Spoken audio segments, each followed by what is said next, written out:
ये घटना मेरे एक मित्र की पुत्री के साथ घटी थी, जिसे गंभीर पैर की बीमारी थी और वह अपने जीवन के अधिकांश समय के लिए बिस्तर पर ही रहती थी। जब डॉक्टरों ने कहा कि उसके पास रहने के लिए कुछ महीनों का समय है, तो उसके माता-पिता ने अपनी बेटी की वो सारी इच्छाएं पूरी करने का फैसला किया, जो वो आज तक नहीं कर पाई थी। एक दिन उसके माता-पिता ने शहर से दूर एक फार्म हाउस किराए पर लेने का फैसला किया, क्योंकि इससे पहले उनकी बेटी ने कई बार प्रकृति के बीच समय बिताना चाहती थी।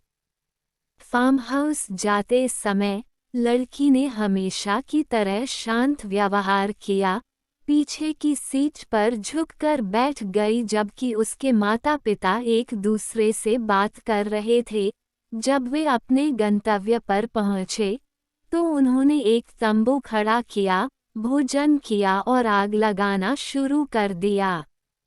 माँ ने आसपास प्रकृति की और अपनी बेटी की तस्वीरें लेने लगी और पिता आग जलाने के लिए सूखी लकड़ियाँ के लिए चले गए। अचानक पिता ने अपनी पत्नी के रोने की आवाज़ सुनी। पिता अपना सब कुछ छोड़कर वापस भागते हुए अपनी बीबी और बेटी के पास आए। उनकी आंखों के सामने एक भयानक तस्वीर दिखाई दी। उनकी बेटी जो आज तक व्हीलचेयर में रहती थी, वो बेटी अपने पैरों पर खड़ी हो गई और अपने सारे अंगों को हिलाते हुए बेतहाशा रूप से आगे बढ़ी। उसको देखकर ऐसा लग रहा था कि जैसे कि वो नाच रही हो, लेकिन यह नृत्य बहुत ही भयानक था। नाचते नाचते वह लड़की अचानक गिर गई और मर गई। अपनी बेटी को दफनाने के बाद कई दिनों बाद उसके माता-पिता ने उस कैमरा को देखने का फैसला किया जो मां ने फोटो लेने के लिए इस्तेमाल किया। पहली नज़र में तस्वीरों में सब कुछ सामान्य था, केवल छोटे जानवर ही थे जिनको उस लड़की की मां ने फार्म हाउस पर खींचा।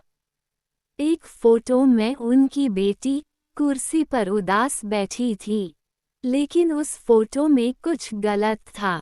जब माता-पिता को एहसास हुआ कि यह क्या है, तो उनके बाल डर की वजह से खड़े हो गए। अपनी बेटी के नृत्य करने से ठीक पहले लिए गए फोटो में उनकी बेटी के सिर को एक बड़े सफ़ेद हाथ मुट्ठी में पकड़े हुए लग रहा था।